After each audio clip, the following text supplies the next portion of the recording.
ขึ้นกับบ้านตัวบรรยากาศวิวดีคักสวยๆมากเลยก็จะโอ้เสียตะวังโมงเนาะบรรยากาศหมู่บ้านเพิ่นสุดยอดสุดยอด ค่ายนี่แหละชื่อเข้าทานงามได้หน่วย1,250,000พี่น้องบรรยากาศดีเนาะเข้าคนก็งาม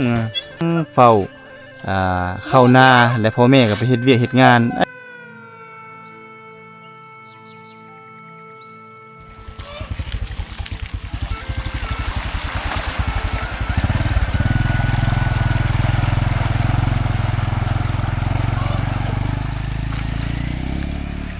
เป็นตันน้ำพี่น้องเอ้ยเป็นตันน้ำแล้วก็มันสิน้ำยิ่งขึ้นเนาะการสัญจรก็ถือว่ารถก็ต้องได้ลุยน้ำแข่งน้ำไปใช้นี่ตักน้ำบ่ไปเย็นเด้อไปตักน้ำพี่น้องนี่อันนี้วิวธรรมชาติหมู่บ้านอีกทางฝั่งหนึ่งพี่น้องนี่ขึ้นกับบ้านนานี่คือกันอันนี้เป็นห่านมันจะมาลอยน้ำนะพี่น้องนี่แหละคือวิถีชีวิตเพิ่นมันลงมาลอยน้ำนี่มากินน้ำนะพี่น้องมันมักแล้วเนาะห่านกับน้ำพวกกับเป็ดกับไก่พวกกำลังพากันลงมาลินน้ำอยู่ในเขตนี่เขาเจ้าตันโอ้เขาเจ้าตันน้ำตันเอาเข้าหน้านี่ได้พี่น้องนี่เขาเจ้าเฮ็ดนาพี่น้องเลยเป็นเฮ็ดนาแล้วก็เลยตันน้ำเข้าหน้าเพื่อให้เข้ามันงามเนาะโอ้ไปใส่พ่อเฒ่าเฮ็ดน้ำเล่นหมดบ้านได้มื้อนี้เนาะบ่มีน้ำใสเด้เนาะต้องได้ไปเฮ็ดน้ำลินพี่น้องเอ้ยมีอยู่น้ำแต่ว่ามันบ่เพียงพอเด้เนาะต้องการน้ำอาบน้ำใส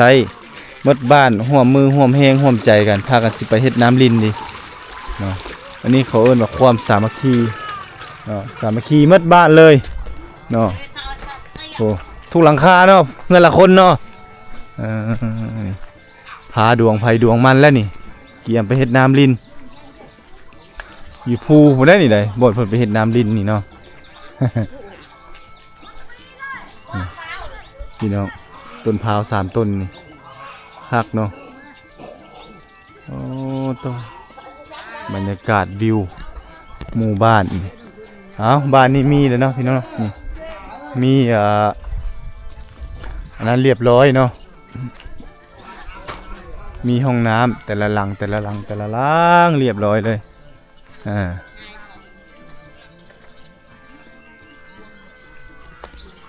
นี่ไปให้นี่เนาะบ่ได้ไปเฮ็ดน้ำลิ้นเนาะให้ผัวไปมันไปเฮ็ดยังไปทางให้บ่โอ้ยังบ่ทันแล้วเถื่อเนาะโอ้พี่น้ององใส่กระพาเด้กระพาไผกระพามันทางนี้เราไปไสทางนี้ไปเฮ็ดน้ำเล่นน่ะลูกโอ้บ่มีน้ำใสเนาะแม่เนาะนี่พี่น้อง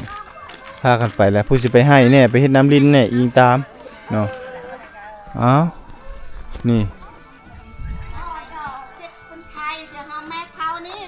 โอ้พ่อบ่สบายก็เลยให้เมียไปเนาะผัวเพิ่นบ่สบายให้เมียไปเฮ็ดเวียกพี่น้องเอ้ยนี่ละวิถีชีวิตหมู่บ้านในชนบทพี่น้องอันนี้คือทำเลหมู่บ้านเพิ่นคักพี่น้องเอ้ยมีต้นมะขามต้นมะม่วงต้นมะมีบรรยากาศวิถีชีวิตเพิ่นในเขตนี้คือว่าบรรยากาศร่มรื่นกลมกลืนดีคักสวยๆมากเลยก็จะบ่ค่อยเห็น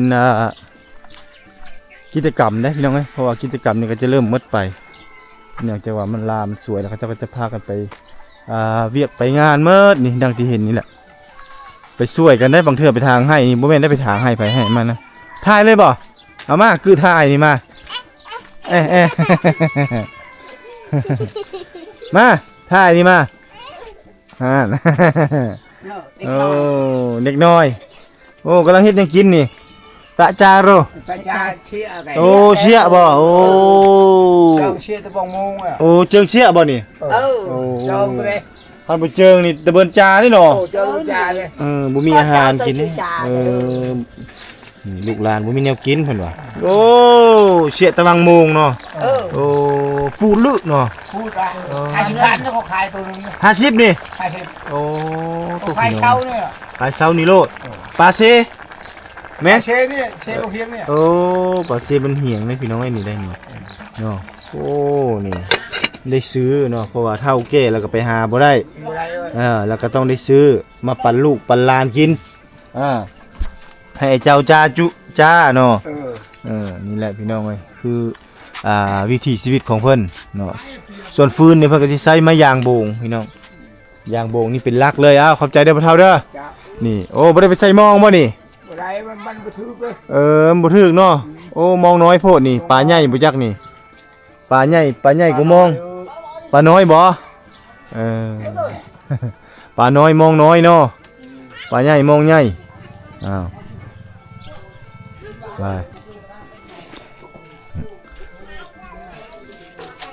บางหลังก็จะมีโรงสีเนาะพี่น้องเนาะบางหลังก็บ่มีโรงสีนี่ทางนี้คือสิแม่นไปเฮ็ดน้ำลิ้นแล้วนี่เนาะเอาเข้าไปกินพร้อมเนาะไผถือไปก็ได้กินข้าวเนาะไผบ่ถือไปแล้วก็หิวอาหาร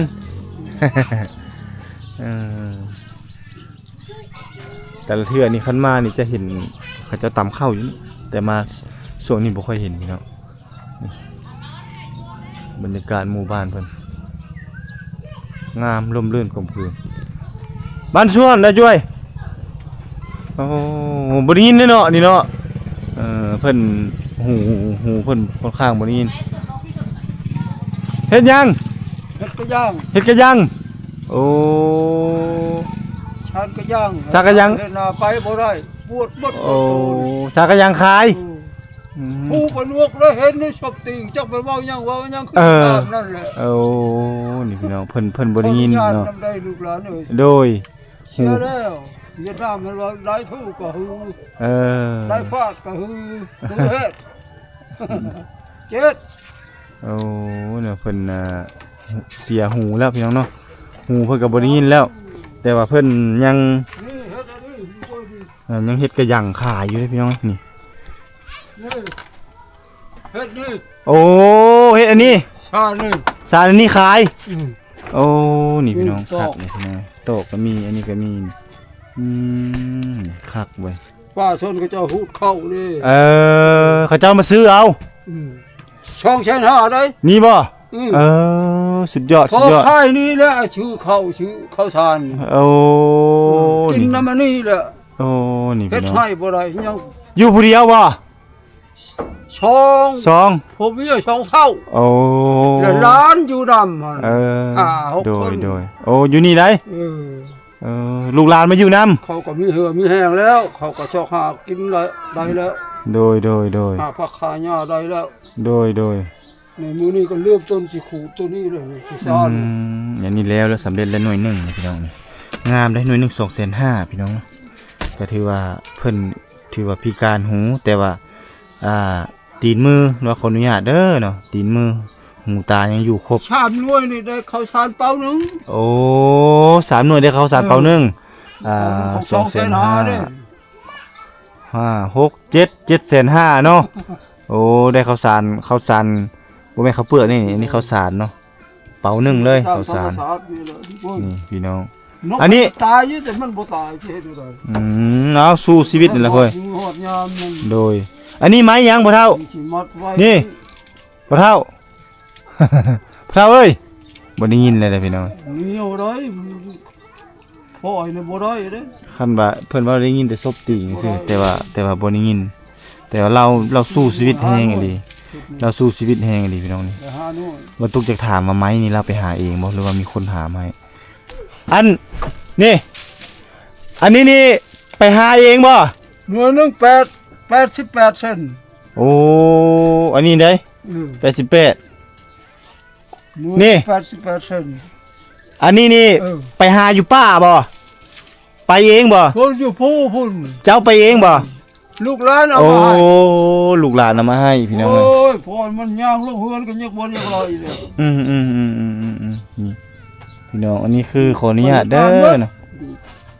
อันนี้คือเฮือนซาดของเพิ่น สุข มา สวรรค์ก็พุ่นอยู่เชโนพุ่น โอ้ลูกหลานไปเฮ็ดเวียก 88สุขสวรรค์ โอ้ มันไปวันนี่ก็เข้าระเบิด โอ้ ไปเบิด โดยมีแต่พ่อเฒ่าเนาะอยู่เฮือนเนาะ แต่หลานเด็กน้อยเด็กน้อย อ้าว สู้ๆเด้อพ่อเฒ่าเด้อไปก็เด้อบันชวนบ่ได้ยินเลยแหละพี่น้องเอ้ยเอ้านี่ล่ะถือว่าเราก็สู้ชีวิตแฮงเนาะถือว่าเฮ็ดสารกระหยังเนาะสารกระหยังกระตะนี่ขายพี่น้องเอ้ยนี่แหละความเอิ้นว่าความมีมนะอดทนเนาะบ่ยอมแพ้ต่อกับโชคชะตาเขาเจ้าก็พากันเฮ็ดกันสร้างกระตากระหยังขายเนาะ1 2 5 0 0ก็มีราคาหลายเติบพี่น้องเนาะเอ้าเลาะบรรยากาศหมู่บ้านต่อพี่น้องโอ้ยเนาะบรรยากาศบ้านเพิ่นนี่กินฮอดสมัยตอนยังน้อยๆเนาะอันนี้กำลังสิไปไสนี่ฮะ ไปให้บ่เอาไปเฮ็ดหยังอยู่ให้ ตาเหรอคะ โอ้ไปทางให้ตาและทางให้เนาะไปกับผัวบ่ บอ ฮะ ไปคนเดียว เอาผัวบ่ได้ไปนำแล้วผู้พี่น้องผู้ไปผู้เดียวเด้อนี่ไปหาหมู่หลายคนเลยเนาะนี่พี่น้องเนาะส่วนหลายนี่ผัวนี่บ่ค่อยได้ไปนำพี่น้องเนาะผัวนี่ส่วนหลายมีแต่ผู้หญิงนะเขตเพิ่นน่ะผู้หญิงไปบางทีก็สิมีผัวไปนำนั่นแหละเนาะแต่ว่ามื้อนี้เพิ่นน่าจะเฮ็ดน้ำลิ้นเพิ่นเลยบ่ได้ไปนี่มาบ้านนาทุกครั้งก็ประทับใจทุกครั้งเนาะประทับใจนำเขาเอิ้นว่าหมู่บ้านเนาะแล้วก็ทำเลการปลูกบ้านของเพิ่นมันเป็นอีหยังที่ว่าดังเทพนิยายเวลาเฮาได้มาอยู่ได้มาสัมผัสคือจังซี่แล้วเฮาเกิดความประทับใจนี่ตัวนี้คือสิแม่นเฮือนของเพิ่นหรือว่าเล้าข้าวของเพิ่นในสมัยแต่ก่อนเนาะที่เขาจะใช้ลูกระเบิดใช้อาวุธสงครามในการเฮ็ดในการสร้างเนาะที่ยังมีให้เห็นเนาะตัวหน้าไปแล้วก็สิบ่มีนะแต่ตัวเสานี้ก็เขาเจ้าจะใช้เป็นท่อส่งน้ำมันก็คือน้ำมันจะถูกส่งมาตามท่อนี้ในสมัยแต่ก่อนตอนปลดปล่อยเวียดนามเหนือบ่เนาะแล้วก็หลังคานี่ก็จะเป็นถังน้ำมันเนาะตัวนี้หรือว่าเขาเอิ้นว่ากระฟุยแล้วจะมาตีเป็นแผ่นเฮ็ดเป็นหลังคาเนาะเพื่อกางแดดกางฝนอันนี้คือสิ่งเส้นเหลือจากสงครามที่ยังมีให้ท่านผู้ชมได้ติดตามรับชมได้เห็นได้เรียนรู้หรือว่าอยากมาศึกษาเรียนรู้ก็สามารถมาได้พี่น้องเนาะอันนี้คือหมู่บ้านในชนบทเนาะโอ้บ้านเพิ่นเฮือนเพิ่นก็จะออกไปแต่ละหลังพุ่นแหละออกไปนอกพุ่นเรื่อยๆเนาะก็จะมีเฮือนมีซ่านคือกันเขตบ้านเฮือนแต่ก่อนคือสิอยู่เขตนี้แล้วก็เจ้าก็จะย้ายไปเลยอีตามสภาพครอบครัวเนาะก็เจ้าก็จะเริ่มย้ายออกไปนี่เขตนี้ก็จะมีต้นพร้าวหลายอยู่พี่น้องทางนี้มีทงหน้าผมก็จะปลูกผักเต็มเลยเนาะมีหมักมีหมักแตงโอ้หมักแตงยังบ่เป็นมากเนาะหมักแตงเนาะโอ้ปลูกกะหล่ำมีเนาะบ่หามเนาะผักนี่พี่น้องเขากำลังปลูกกะหล่ำฮดผักกะหล่ำนี่เนาะนี่ผู้ชายได้พี่น้องฮดได้หลายใบมันจะเป็นหัวใหญ่ๆฮดฮะอึยนิดนึงเลยอึยได้โอ้เป็นผู้ชายที่ดุมันพี่น้องสู้เวียกสู้งานนี่สู้เด้อบ่หามเด้อท่านนั้นก็กำลังหดพักนี่ท่านนี้กำลังซักเครื่องทางนี้เนาะโอ้วันเสาร์วันอาทิตย์บ่ได้ไปโรงเรียนซักเครื่องเนาะนี่ได้พี่น้อง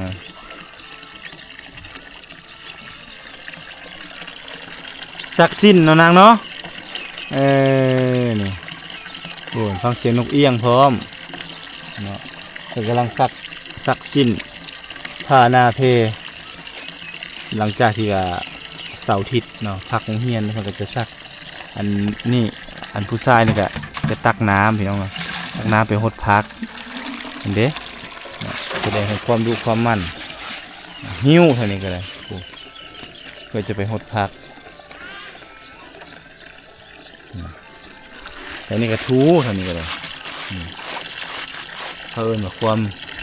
วามมีมานะอดทนพี่น้อง อาทูอีนางโอ้ยเนาะคักแล้วเก่งหลายสำนีเฮ็ดเวียกเฮ็ดงานช่วยตัวเองเป็นแล้วคาสิว่าแล้วก็ได้เนาะช่วยเหลือเจ้าของได้เลยเด้อันคืนในเมืองนี่โอ้ยังพ่อแม่ยังซักให้ก็มีหลายได้สำนีโอ้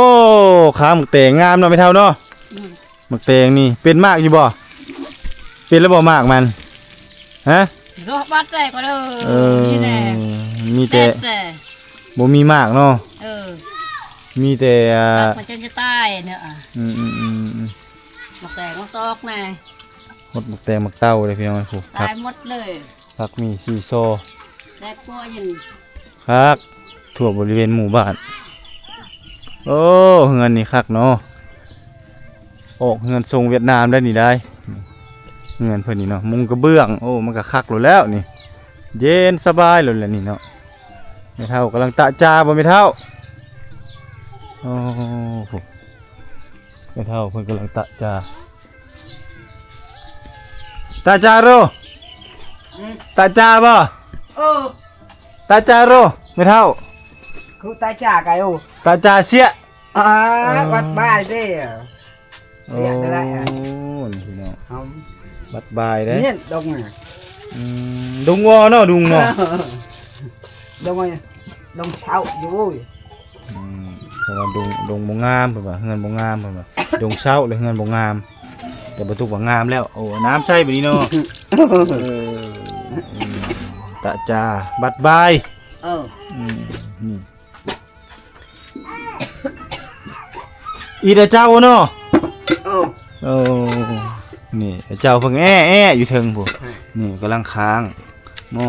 ได้มาแต่ใส่ปลานี่ใส่มอง ใช่มอง เอาลูกหลานไปใส่มองเนาะ ใช่มอง ใส่มองอยู่น้ำเซบังเฮียง ใช่มองนะเชบังไทยนะ เซบังไฟนี่เนาะเซบังไฟสิบ่นี่เซบังเฮียงเต้นี่ เชบังเฮือง เซบังไฟแล้วบัวละพาพุ่นอันนี้เซบังเฮียง ใช่บังไฟเชบังเฮือง นี่แหละวิถีชีวิตของอาจารย์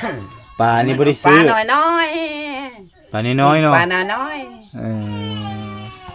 เช ใส่มองแล้วก็ได้ปลาแล้วก็ไม่เฮ็ดปลาลูกปลาลานกินหอยเนี่ยบ่มีบ่อยู่พุ่นหอยกรอเบิ้นเนาะกรอเนาะ เบิ้น เบิ้นบิเนาะมันมีน้อยๆพี่น้องมีบ่หลายมีอยู่แต่มีบ่หลายหอยบ้านเจ้านี่แซ่บเด้แอมเด้กรอนี่กรอวินเนียนี่แอมลึกเด้ เนี่ยบ้านนา บ้านนานี่หอยอยู่บ้านนานี่ ขนาดบ้านนามันยะเข้าเด้บ้านนาได้เด้ บ่เข้าบ่มีบ่ เข้าบ่มีแต่ชูกับชู บ้านนานี่อึดเข้าเนาะแต่ว่า ไปเฮ็ดเบือกละมีชื่อเขาเฮ็ดเวียกได้เงินมาซื้อข้าว ชื่อเขามันอยากเขาอยากข้าวก็ต้องได้ซื้อเนาะคนนี่บ่มีข้าวกินนี่อึดอาหารหิวอาหารนี่ตายก็จีดบ่ไม่เฮ็ดนาบ่ไปเฮ็ดนำยากน้ำน้ำเนาะบ่มีน้ำเลยบ่ได้มีนามีอยู่นามีอยู่ดินแต่ว่าเฮ็ดบ่ได้บ่ขาดน้ำน้ำมาดีมันยังบ่ดีเพราะว่าเขาเจ้ามีเงินชื่อหลายอย่างก็ไหนคือบ้านไหนได้เงินหลายเจอซื้อเนาะได้น้ำซื้อโท่เนาะโท่น้ำโดยเข้าใจได้ไม่เท่าเด้อตาจายแมมเด้อ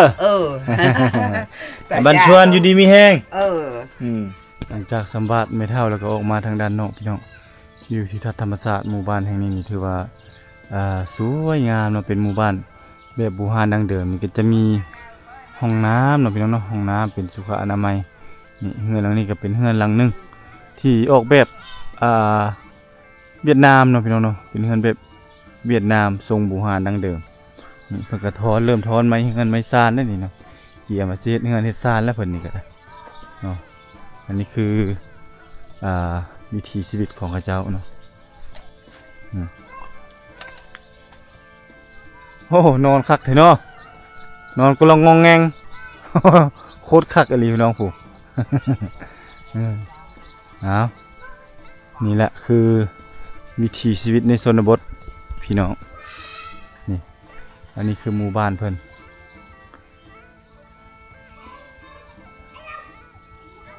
หมู่บ้านแถวนี้ติดแถบชายแดนลาวเวียดนามเพิ่นก็จะเฮ็ดออกแบบทรงเวียดนามเนาะทางนี้เป็นบ้านชนเผ่าติดชายแดนเขาเจ้ามีเงินมีคำเขาเจ้าก็จะปลูกเฮือนงามเนาะปลูกเฮือนงามเฮือนอันนั้นนี่แต่ละหลังเนาะทางนี้ลิ้นย่างทางนี้ลิ้นแกงเกิบเฮ็ดเลย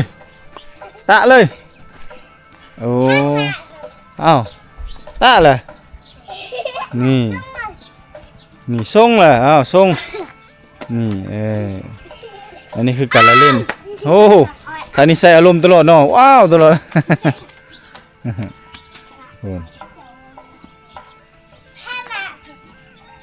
เขาจะใช้ศัพท์ภาษาของเขาเจ้าเองเป็นภาษาชนเผ่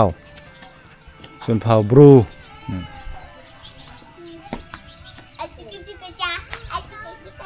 น่านจิกจ้าจิกจ้าน่านอ้าวโหเฮ็ดเลยนี่เลย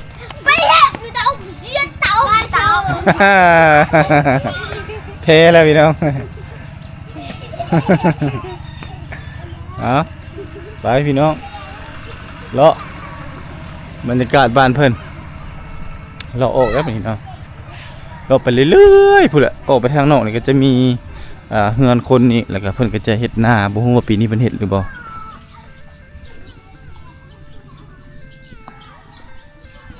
วิวท่านั้นก็เป็นวิวติดผาเลยพี่น้องวิวผางามๆเนาะโอ้แต่เขาเจ้าทางป่าเลยพี่น้องทางป่าเฮ็ดให้มาแล้วมันก็จะเสียบรรยากาศเฮ็ดให้หมู่บ้านนี้เริ่มร้อนแล้วนี่ครับโอ้ไปแปลงอันนั้นบ่ท่อน้ำบ่น้ำลิ้นนะเนาะไปแปลงน้ำลิ้นนะพี่น้องอันนี้เป็นบ่อนตำข้าวเป็นบ่อนตำข้าวได้นี่นะคกเขาจะเฮ็ดอันนี้เนาะบ่อนตำข้าวความเกี่ยงกับเบื้องนี้แหละเนาะการผ่านการใช้งานมาหลายอ้าวทางนี้เป็นยังอันนี้ตำหมกเพชรนี่พี่น้องเอ้ยตำหมกเพชรโอ้มีพักมีอย่างอีกเต็มเลยไปตำข้าวอีกเพราะงั้นเราเสพอีกแล้วเนาะพี่น้องโคกนี่พี่ลึกเนาะใส่ได้หลายอย่างเนาะทั้งตำข้าวน้ำทั้งตำแนวอยู่แนวกินน้ำก็เจ้าก็ถือว่าใช้ประโยชน์หลายอย่าง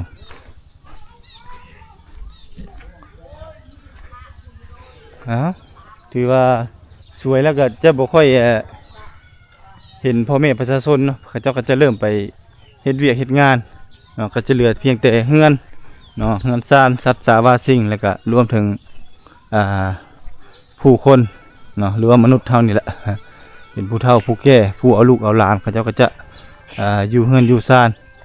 เนาะอิงตามผู้เขาเจ้ามีเวียกมีงานเขาเจ้าก็จะไปเวียกไปงานเฮือนนี่ก็จะยาวๆคนเป็นจังซี่ได้พี่น้องนี่คือหมู่บ้านในชนบทผู้อยู่เฮือนก็เอาหลานเนาะอีดเจ้าอีดก้อนไปเฮ็ดเวียกบ่เกี่ยมแล้วพี่น้องเนาะเกี่ยมไปละ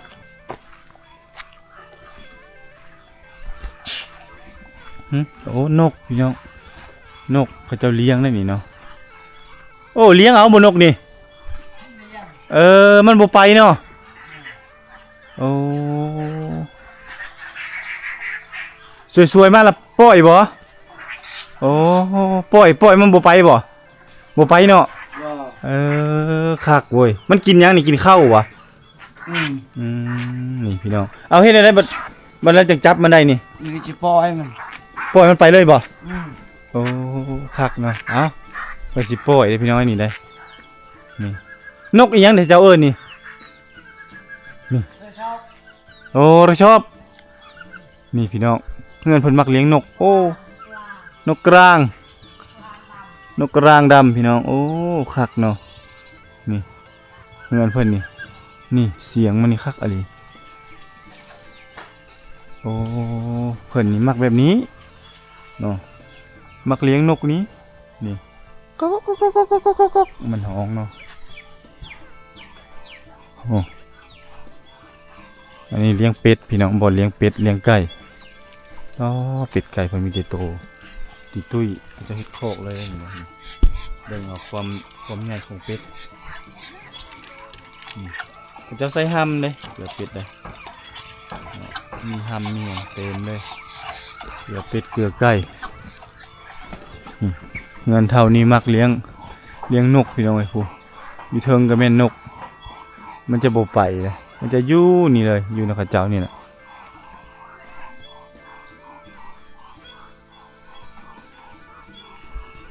นี่โอ้ใกล้ๆนี่ก็จะเป็น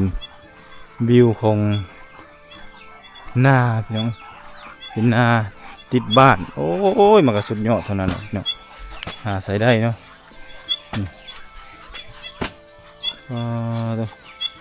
บรรยากาศตะเวนขึ้นมีวิวทงไห่ทงนาผมสวยงามๆเลยผมบรรยากาศดีเนาะเข้าคนก็งามมีน้ำไหลผ่านตลอดเลยสวรรค์เทิงดินเลยพี่น้องเอ้ยนี่นะเปรียบเหมือนสวรรค์เทิงดินเนาะแนมไปก็จะเห็นน้ำมีน้ำเซทั้งนั้นลุ่มแล้วก็มีวิวผา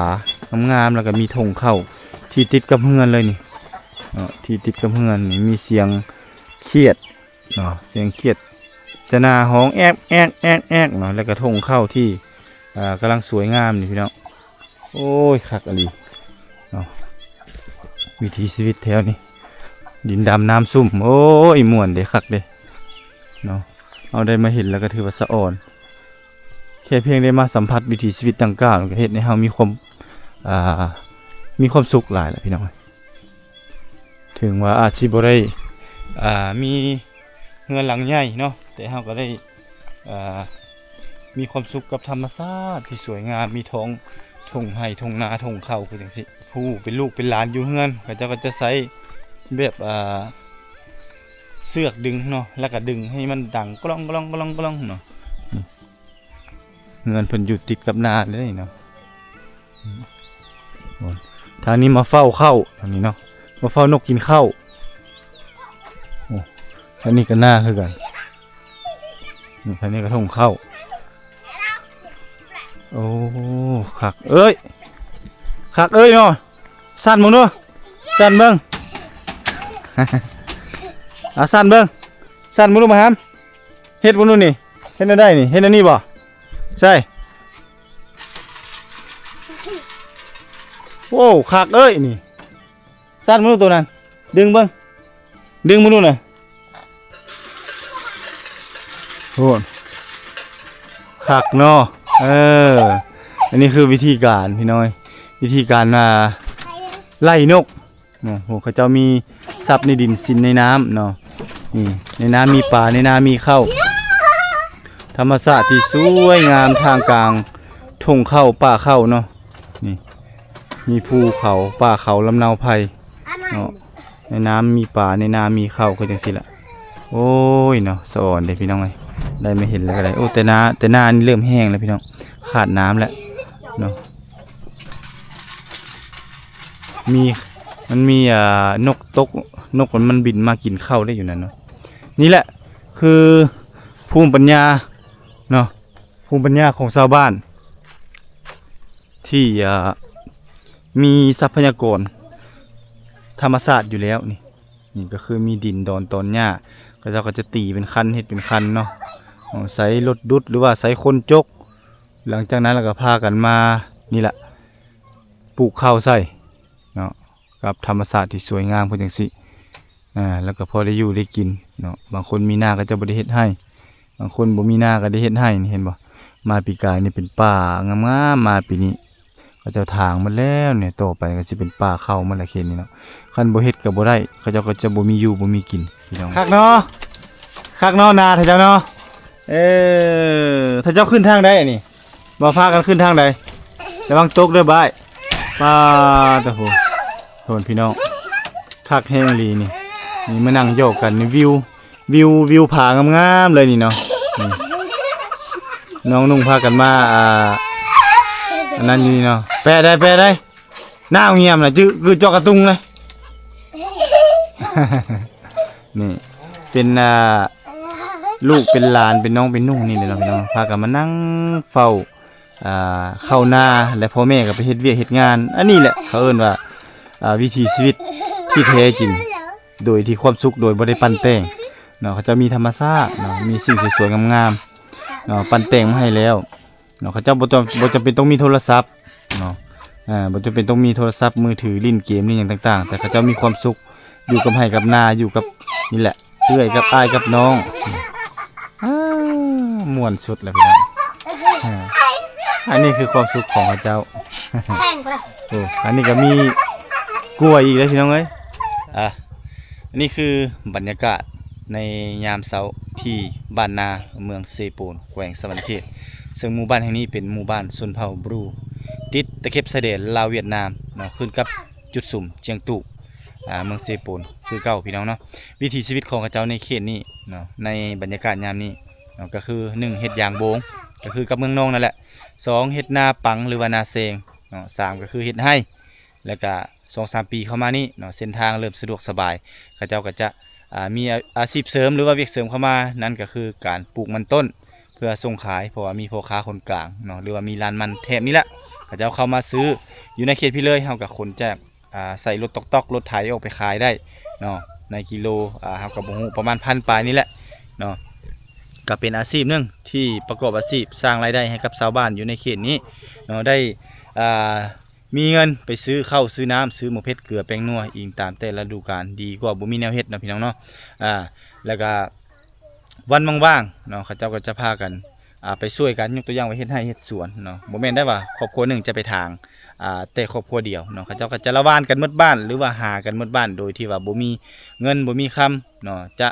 จ้างเนาะเป็นแรงงานวันละเท่านั้นเท่านี้มีแต่เขาเจ้าใช้คือความหมายคือเอาเหือแห้งเนี่ยเลขกันเนาะมื้อนี้20คน20ครอบครัวไปช่วยค่อยมื้อหน้าค่อยกับแล้วปุ๊บแล้วมื้อหน้าค่อยก็จะไปช่วยเจ้าอันนี้ก็คือยังมีให้เห็นอยู่ในชนบทเนาะของเขตเมืองเซโปนนี่ที่ยังมีการช่วยเหลือกันโดยที่ว่าบ่ได้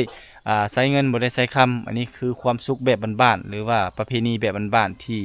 ยังมีลงเหลือให้ท่านผู้ชมได้ติดตามรับชมได้เห็นอยู่เนาะสำหรับท่านผู้ชมท่านใดหรือว่านักท่องเที่ยวที่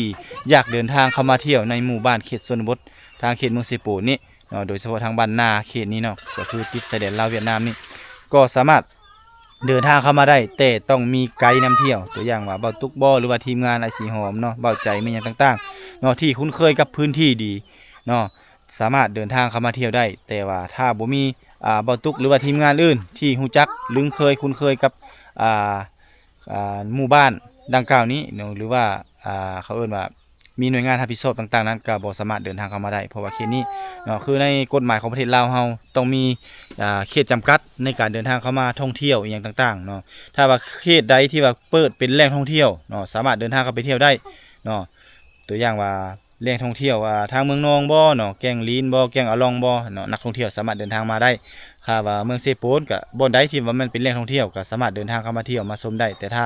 อยากเข้ามาสัมผัสบรรยากาศวิถีชีวิตคือจังซี่ต้องมีไกด์นำเที่ยวหรือว่ามีใบจิตสัมพันธ์ในการเดินทางเข้ามาเที่ยวเพื่อป้องกัน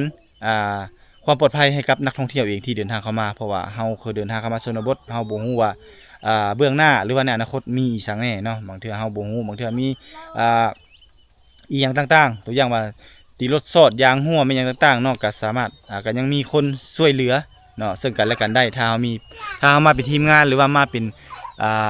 ขบวนการเนาะเฮาก็สามารถคันสิว่าแล้วก็เว้าเรื่องความปลอดภัยไว้ก่อนท่านผู้ชมในการเดินทางมาเที่ยวในเขตชนบทเนาะตัวอย่างนี้แหละการเดินทางของเฮานี่แหละท่านผู้ชมเนาะเอาโอเคท่านผู้ชมเนาะสำหรับคลิปวิดีโอนี้ก็หวังว่าจะแบ่งปันความรู้ความสุขให้กับท่านผู้ชมที่เข้ามาติดตามรับชมรายการทางช่องวิถีลาวบ่น้อยกว่าหลายเนาะสิ่งที่บ่ตุกลงคลิปวิดีโอไปถ่ายทอดวิถีชีวิตต่างๆนี่ล้วนแล้วแต่อยากแบ่งปันความสุขให้กับท่านผู้ชมที่เดินทางเข้ามาเที่ยวชมบ่ได้เนาะหรือว่าติดภารกิจหลายเนาะอยู่เฮือนอยู่ซ่านมีเงินมีคำอยู่แต่บ่สามารถเดินทางเข้ามาสัมผัสบรรยากาศจังซี่ได้ก็สามารถเบิ่งได้จากคลิปของบ่าวตุกเนาะเอาโอเคท่านผู้ชมพบกันใหม่ในคลิปหน้าวิดีโอหน้าสำหรับวิดีโอนี้บ่าวตุกขอลาไปก่อนสวัสดี